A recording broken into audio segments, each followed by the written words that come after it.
Bab 2398 Tusukan dari belakang 1. Zhang Yi melirik Hela, lalu menatap Odin dan Loki. Kalau begitu minggirlah, aku akan mengurus mereka terlebih dahulu. Odin dan Loki meneruskan serangan mereka terhadap Zhang Yi. Namun ketika berhadapan dengan makhluk yang kekuatannya sangat besar dan meliputi segalanya itu, usaha mereka bagaikan badut, sama sekali tidak ada artinya. Tolong jangan bunuh mereka. Suara Hela membawa permohonan yang tidak biasa. Odin dan Loki, mereka hanya rusak, masih ada kesempatan untuk menyelamatkan mereka. Jika kalian campur tangan, semuanya akan hancur. Tatapan mata Zhang Yi dingin, dan dia sama sekali tidak menganggap serius perkataan Hela. Dia mengangkat tangan kanannya dan menjentikan ujung jarinya pelan. Menebas. Memotong. Tubuh Odin dan Loki diam-diam mulai terbelah di tengah, dengan satu retakan pada awalnya, lalu 10, dan kemudian menjadi 100. Akhirnya, mereka berubah menjadi pecahan-pecahan yang tidak terhitung jumlahnya, meledak langsung di udara. Berbagai fenomena gerbang dimensi Zhang Yi meluas, langsung menarik mereka masuk ke ruang dimensi lain. Mata Hela dipenuhi keputusasaan, tetapi dia tak berdaya. Zhang Yi telah menyelamatkan nyawanya, yang sudah merupakan keberuntungan besar baginya. Tindakan yang paling bijaksana saat ini adalah melenyapkan Odin dan Loki, yang telah rusak. Apakah ada kesempatan untuk membangunkan mereka kembali? Maaf saja, Zhang Yi tidak tertarik dengan itu sekarang. Dia tidak terlalu mengenal kedua orang ini, jadi lebih mudah untuk langsung membunuh mereka. Melewati Hela yang tertegun dan mati rasa, Zhang Yi langsung berteleportasi ke sisi Morgan. Napas Morgan menjadi sangat berat, dan sebagian besar baju besi yang terbuat dari uang kertas dan emas di tubuhnya yang berkilau telah terlepas, meninggalkan tumpukan emas di tanah. Zhang Yi ingin sekali mengambil uang itu. Tetapi setelah menyadari bahwa itu semua adalah perwujudan kemampuan supranaturalnya, dia pun menahan diri. Serangan sinar kematian kalajengking itu datang lagi, sinar merah tua yang sangat kuat melesat dari ekornya. Zhang Yi hanya mengangkat tangannya, dan pintu menuju semua hal di alam semesta terbuka. Sinar cahaya yang amat kuat itu, yang mampu melahap kekuatan hidup orang lain, lenyap tanpa suara ke dalam kehampaan. Serahkan sisanya padaku. Zhang Yi berkata dengan tenang kepada Morgan. Morgan segera menyuntikkan dirinya sendiri dengan stimulan dan perawatan kelas militer, dan daging serta darah baru tumbuh kembali dari luka-lukanya dengan kecepatan yang terlihat jelas. Silakan. Morgan tidak punya pilihan selain mengatakan itu. Zhang Yi berhadapan langsung dengan kalajengking lumpuh. Kalajengking itu menatap Zhang Yi, dan sinar kematiannya dengan mudah dihalangi oleh Zhang Yi, membuatnya menyadari akan bahaya. Aku sudah cukup melihat. Pada dasarnya aku sudah memahami kemampuanmu. Pertama, hal ini memungkinkan seseorang untuk mengendalikan boneka yang telah rusak secara mental, mengubah mereka menjadi budaknya. Kedua, tembakan sinar kematian yang dapat merampas kehidupan. Selama sinar itu mengenai lawan, sinar itu akan memadamkan kekuatan hidup mereka. Kekaisaran bulan bercahaya, seorang jenderal hebat dari 300 tahun yang lalu, kalajengking sisa. Selama 300 tahun ini, kekuatanmu hanya sedikit meningkat, dan kemampuanmu tidak banyak berubah. Saat Zhang Yi berbicara dengan santai, dia mengaktifkan kemampuannya. Jarum detik di mata kiri memprediksi semua pergerakan lawan dalam 5 detik berikutnya. Di tangan kanannya, pedang penghakiman muncul seketika, menyatu dengan tempaan sucinya, bila biru esnya menyala dengan cahaya gelap tak berujung. Sebuah pusaran gelap raksasa terbentuk di belakangnya, seolah membuka pintu menuju alam semesta batin. Kemudian, antimateri gelap dan kental mengalir keluar darinya, berubah menjadi sungai gelap dan besar yang mampu menelan segalanya, menyelimuti pedang Zhang Yi. Alam gelap, ikuti arusnya. Zhang Yi dengan santai mengayunkan pedangnya dengan tangan kanannya, dan tirai cahaya gelap melesat maju dalam bentuk bulan sabit seperti tinta yang terciprat. Seluruh dunia di hadapan mereka ditelan oleh arus alam gelap. Energi pedang yang mengerikan, bercampur dengan kekuatan untuk menghancurkan waktu dan ruang, langsung tiba di hadapan tubuh besar kalajengking itu. Niat membunuh yang mengerikan menyebabkan pupil mata merah kalajengking itu tiba-tiba mengecil. Dia merasakan kematian mendekat, mengeluarkan raungan dari tenggorokannya, lalu mengangkat lengan berlapis bajanya untuk melindungi dirinya. Ledakan. Energi merah tua meletus dari tubuhnya, membentuk penghalang besar yang muncul di bawah kakinya dan melesat lurus ke langit. Sungai yang gelap itu, begitu sunyi namun luar biasa ganas, menghantam langsung ke langit yang jauh. Mengaum. Raungan kalajengking bergema saat kedua kekuatan itu saling memusnahkan. Hanya dalam satu pertukaran, Teknik mengalir alam gelap Zhangyi memperoleh keuntungan mutlak. Cahaya kematian merah tua terus terkikis, dan segera 30% penghalang pertahanan kalajengking hancur. Namun dalam sekejap mata selama bentrokan kekuatan ini, aura dingin tiba-tiba muncul dari belakang Zhangyi.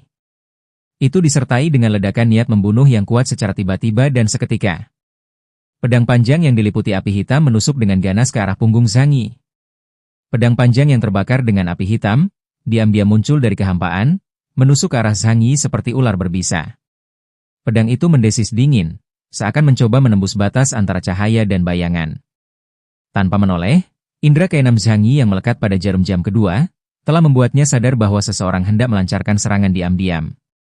Berbagai fenomena tetap terungkap, 3.000 gerbang dimensi mengelilingi tubuhnya, dan penghalang spasial, seperti tirai air yang mengalir, menelan ujung pedang, menciptakan riak-riak seperti cermin yang pecah. Api hitam membara dan berkobar, namun hanya tampak sekilas di antara celah-celah gerbang dimensi sebelum akhirnya padam sepenuhnya. Zhangyi menurunkan kelopak matanya dan perlahan mengalihkan pandangannya ke apa yang ada di belakangnya. Dia melihat dengan jelas orang yang telah menyerangnya dari belakang. Orang yang menyerangnya tidak lain adalah Daolan. Daolan, apa yang kau lakukan? Suara Zhangyi dalam dan dingin, bagaikan es yang menghantam baja. Mengapa kau menyerangku? Zhangyi tidak akan terkejut jika ada orang yang ingin membunuhnya. Lagi pula, dia sekarang berada di bulan, dia hanyalah orang luar. Tetapi jika dia memiliki tujuan yang sama dengan dua kekaisaran bulan besar, lalu apa gunanya Daolan mencoba membunuhnya? Zhangyi telah menjatuhkan hukuman mati pada Daolan dalam hatinya, tetapi dia ingin tahu alasannya. Mata Daolan berkilauan dengan cahaya gelap, ekspresinya garang sekaligus dingin. Dia mencengkeram pedang panjang itu, api hitam masih menyala di bilahnya, seakan mencoba melahap semua akal sehat. Suara Daolan terdengar sangat tenang. Karena kehadiranmu berlebihan. Kau seharusnya tidak ada di panggung ini. Kau harus segera mati. Kilatan tajam terpancar di mata Zhangyi. Dia tidak langsung bertindak, tetapi menatap pihak lain, seolah mencoba melihat melalui mata Daolan. Keterlibatan kekaisaran bulan gelap jauh lebih rumit dari yang kubayangkan. Saya sudah tahu. Runtuhnya bulan bukanlah suatu kebetulan, melainkan sebuah mahakarya yang disengaja. Tapi sayangnya, kedatanganku di sini telah mengunci nasib rencana kalian. Zhangyi berkata dengan dingin. Dia berdiri di antara dua inhuman setingkat uskup hitam, saat serangan dari kalajengking lumpuh dan Daolan menghujaninya bagaikan badai. Bab 2399 tusukan dari belakang dua. Di kejauhan, Brian dan Yang Xin terkunci dalam pertempuran dengan beberapa rasul kegelapan. Para rasul kegelapan ini sangatlah kuat, dan bahkan ada beberapa makhluk yang mirip dengan Odin. Meskipun Brian dan Yang Xin sekuat itu, mereka tetap harus berhati-hati. Lagi pula, mereka berdua bukanlah manusia super yang ahli dalam pertarungan. Keduanya melihat sekilas keributan Zhangyi dari sudut mata mereka, ekspresi mereka menunjukkan sedikit keterkejutan, tetapi tidak ada satupun dari mereka yang berniat untuk datang membantu. Karena mereka tahu betul, bahwa kekuatan Zhangyi lebih dari cukup untuk dengan mudah menghadapi pemberontakan di depan mereka. Di dalam ruang bayangan Zhangyi, Fatisu dan yang lainnya mengamati dunia luar melalui jendela ilusi. Apa-apaan ini? Kenapa Daolan tiba-tiba menyerang Bos Sang? Fatisu membelalakan matanya, wajahnya dipenuhi rasa tidak percaya. Mungkinkah dia telah dirusak oleh kegelapan? Paman Yu menebak dengan suara rendah. Akan tetapi, mereka semua tampak sangat santai tentang hal itu, dan tidak menunjukkan kepedulian sama sekali terhadap Zhangyi. Mereka tahu lebih dari siapapun betapa kuatnya Zhangyi. Mereka menganggap perilaku bodoh Daolan menggelikan. Tapi dia tampaknya tidak kehilangan kendali. Youker mengerutkan kening, wajahnya penuh kebingungan. Lalu, apa yang sebenarnya terjadi? Kerumunan itu berdiskusi di antara mereka, tetapi tidak seorang pun dapat memberikan jawaban. Mereka merasakan kegelisahan samar-samar, seolah-olah suatu bentuk konspirasi akan terkuak. Zhangyi bertarung sendirian melawan dua orang lawan, dan pertarungan itu tampak sengit, tetapi dari awal hingga akhir, dia hanya berdiri diam di satu tempat. Segudang fenomena alam semesta adalah pertahanannya yang sempurna. Serangan energi dahsyat yang jatuh ke dalamnya bagaikan hujan musim semi yang jatuh di kolam, menciptakan riak-riak kecil tetapi tak mampu membangkitkan gelombang apapun. Dia dengan dingin mengamati Daolan dan kalajengking itu yang sedang menyerangnya, sementara jari-jari tangan kirinya berkedut sedikit. Namun tidak lama kemudian, Orang lain muncul di samping Daolan di medan perang. Mereka adalah teman-teman Daolan, mata mereka menyala dengan api gelap berwarna merah tua. Dia tetap diam, hanya menatap dingin ke arah Zhang Yi. Niat membunuhnya terlihat sangat jelas. Zhang Yi belum pernah menyadari keberadaan orang ini sebelumnya. Sepertinya dia diam-diam memasuki hutan matahari gelap, hanya untuk menyelesaikan misi pembunuhan dengan Daolan. Dengan kata lain, Zhang Yi sendirian sekarang harus menghadapi 3 lawan setingkat uskup hitam di saat yang bersamaan. Daolan mengayunkan pedang panjangnya yang terbakar dengan api hitam, cahaya bilah pedang membelah ruang, menciptakan lapisan bayangan, dan menebas ke arah dada Zhang Yi. Orang lainnya melepaskan gelombang api gelap dari sisi tubuh, bagaikan gelombang pasang yang mengamuk dari jurang, mengancam untuk menelan Zhang Yi. Ekor kalajengking itu memancarkan sinar merah mematikan yang mampu merampas kehidupan, melesat ke segala hal di alam semesta. Namun, Zhang Yi hanya mengangkat tangannya, dan 3.000 gerbang dimensi tiba-tiba berputar, seolah-olah cincin bintang yang tidak terhitung jumlahnya berputar perlahan. Semua energi pedang, api, dan hantaman sinar kematian merah terhisap ke dalam gerbang dimensi, lenyap tanpa jejak, bagaikan seekor lembu lumpur yang tenggelam ke dalam laut. Inilah kekuatan pertahanan mutlak Zhang Yi, tidak ada yang lebih rendah darinya yang dapat menembusnya. Selama energi tersebut tidak melampaui ambang batas penyerapan oleh dimensi lain, maka energi tersebut tidak akan membahayakan gerbang dimensi. Daolan mengerutkan kening, tetapi tidak mundur. Sebaliknya, dia bergerak mendekat lagi. Tubuhnya dilalap api hitam yang mengerikan. Aku menolak untuk percaya bahwa pertahananmu benar-benar tidak bisa ditembus. Dia mengayunkan pedangnya dengan ganas, dan api menyembur keluar seperti aliran air yang deras, mencoba menghancurkan pertahanan Zhang Yi. Tatapan mata Zhang Yi dingin dan tajam, dan tangan kirinya yang tergantung di sampingnya bergerak sedikit. Saat berikutnya, tali ruang itu tiba-tiba putus, berubah menjadi sayatan tajam tak tertandingi yang menyapu langit. Tubuh Daolan bergetar hebat, dan luka yang dalam muncul di dadanya, memperlihatkan tulang, dan darah yang mengucur deras. Serangan itu hampir mengiris tubuhnya menjadi 2 bagian. Akan tetapi, sebagai seorang inhuman setingkat uskup hitam dan pengguna kemampuan wujud naga tipe binatang, kekuatan bertahannya sudah sangat kuat. Jika tidak, serangan itu akan memotongnya langsung menjadi 2 bagian. Mendengus, Daolan meraung pelan, dan api hitam langsung menyelimuti seluruh tubuhnya, seolah-olah dia mengenakan baju besi hitam legam. Dia menampakkan wujud naganya, menggenggam pisau tajam di cakar naganya, dan menyerang Zhang Yi sekali lagi. Orang lainnya merentangkan tangannya, dan api darah mengembun menjadi pusaran, berubah menjadi rantai besar yang bergerak melilit Zhang Yi. Mata Zhang Yi berkilat bagai kilat, dan tanpa bergerak sedikit pun, pedang abadi tiba-tiba muncul di tangan kanannya. Bilahnya berkilauan dengan cahaya dingin dan hawa dingin yang menusuk. Dengan tebasan biasa, energi pedang melesat keluar dengan cepat, menghancurkan kehampaan. Rantai itu putus seketika, dan api darah lenyap disertai tangisan memilukan. Cahaya pedang, yang masih memiliki momentumnya, menembus langsung dada lawan. Lelaki itu menjerit kesakitan saat kabut darah meledak dan tubuhnya tercabik-cabik di tempat. Makhluk setingkat uskup hitam dengan indeks kemampuan setinggi 40.000 poin, langsung dibunuh oleh Zhang Yi dalam sekejap mata. Kekuatan untuk memisahkan ruang angkasa itu sendiri mengerikan. Terlebih lagi, dia tidak mempunyai kesempatan untuk menghindar, karena dekomposisi benang dimensi merupakan kemampuan instan tanpa lintasan. Saat menyaksikan kematian pembunuh misterius itu, sekilas rasa terkejut dan marah melintas di mata Daolan. Orang itu adalah sahabatnya selama bertahun-tahun, dia tidak pernah menyangka orang itu akan mati semudah ini. Daolan meraung dengan marah, dan naga hitam itu membuka mulutnya lebar-lebar, menyemburkan badai api yang tak berujung, mengalir deras ke arah Zhang Yi, mencoba menelannya seluruhnya. Pada saat yang sama, cakar naganya mencengkeram pedang panjang berwarna hitam legam, melepaskan tebasan demi tebasan dahsyat. Tidak peduli seberapa pekatnya bayangan pedangnya, tidak peduli seberapa dahsyatnya api hitam itu, Zhang Yi tetap tidak bergerak sama sekali. Beraneka ragam fenomena alam semesta bagaikan benteng yang tidak tertembus, menelan segalanya bulat-bulat. Ekspresi ngeri akhirnya terpancar di mata kalajengking lumpuh itu. Ekor kalajengkingnya terangkat tinggi, dan energi asing yang kuat meletus bagaikan gunung berapi, lalu mengembun di kait ekornya, dan akhirnya meledak sebagai seberkas cahaya kematian bagaikan pilar merah. Sinar kematian merah itu melesat dengan ganas ke arah semua fenomena di alam semesta, mencoba menembusnya dalam satu gerakan. Namun, mereka akhirnya tidak dapat memahami bahwa, selain serangan kausalitas dan ilusi, semua serangan fisik akan sangat berkurang terhadap pertahanan Zhang Yi. Serangan dari para uskup hitam hampir tidak efektif terhadap Zhang Yi. Zhang Yi hanya berdiri diam, menyerap semua serangan mereka dengan berbagai gerbang dimensi. Lalu, dia berkata dengan dingin. Sudah selesai? Kalian tampaknya bersenang-senang, tapi sekarang adalah giliranku. Detik berikutnya, sosok Zhang Yi berubah menjadi seberkas cahaya, muncul di depan Daolan dalam sekejap. Dengan satu tebasan pedang abadi, kekuatan aliran arus alam gelap langsung berubah menjadi cahaya pedang yang mengamuk, menghancurkan segalanya. Ruang angkasa hancur, dan cahaya pedang, tajam dan tak tertandingi, menebas dari bahu hingga perut. Mata Daolan melebar, dan kabut darah mengucur dari tenggorokannya.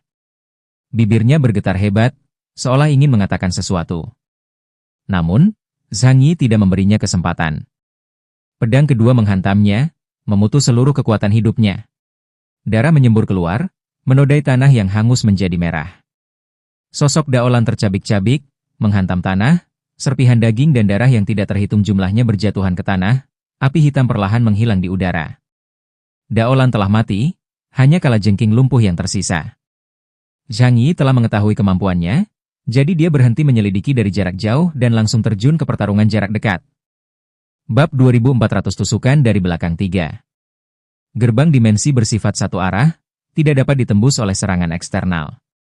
Oleh karena itu, serangan pedang Zhang Yi cukup kuat untuk menyerang kalajengking lumpuh, tetapi serangan kalajengking lumpuh tidak dapat mencapai Zhang Yi melalui gerbang dimensi. Dengan pedang penghakiman abadi di tangan Zhang Yi, dia memperlihatkan ilmu pedang yang tak tertandingi. Ini bukan tarian pedang biasa, tetapi serangan tajam dan efektif yang paling berguna untuk membunuh musuh di medan perang. Dengan kekuatan aliran alam gelap, pedang demi pedang ditebaskan, seakan-akan sedang memotong melon dan sayur-sayuran, cahaya pedang itu bagaikan hujan badai yang tiba-tiba menyelimuti langit di atas kalajengking. Kalajengking itu meraung dan melawan sekuat tenaga. Akan tetapi, meskipun indeks kemampuannya 3000 poin lebih tinggi dari Zhang Yi, perbedaan dalam pemahamannya terhadap kemampuannya sendiri, berarti bahwa kekuatan sinar kematiannya tidak cukup untuk melawan energi antimateri asal-usul alam semesta. Pertarungan itu berlangsung kurang dari 3 menit, sebelum tubuh kalajengking itu akhirnya dibelah berkeping-keping oleh pedang tajam Zhang Yi. Pertarungan berakhir dengan bersih dan efisien, dan Zhang Yi dengan santai menyimpan 3 bagian kekuatan primal setingkat uskup hitam itu, ke dalam dimensi alternatifnya. Morgan menyaksikan dari jauh dengan rasa iri yang besar, dia bersedia menukar ketiga kekuatan primal yang dahsyat ini dengan apapun. Tetapi jelas bahwa Zhang Yi tidak akan membuat kesepakatan dengannya. Indeks kemampuan setiap orang hampir sama, jadi mengapa ada perbedaan besar dalam hal kekuatan tempur? Apakah ini kekuatan memiliki atribut ruang dan waktu ganda? Benar sekali, perbedaan kemampuan mereka memang sebesar itu. Jika di masa lalu Zhang Yi tidak terkalahkan dalam pertahanan hanya karena kemampuan spasialnya saja. Tapi sekarang, kekuatan serangannya juga telah ditingkatkan pesat.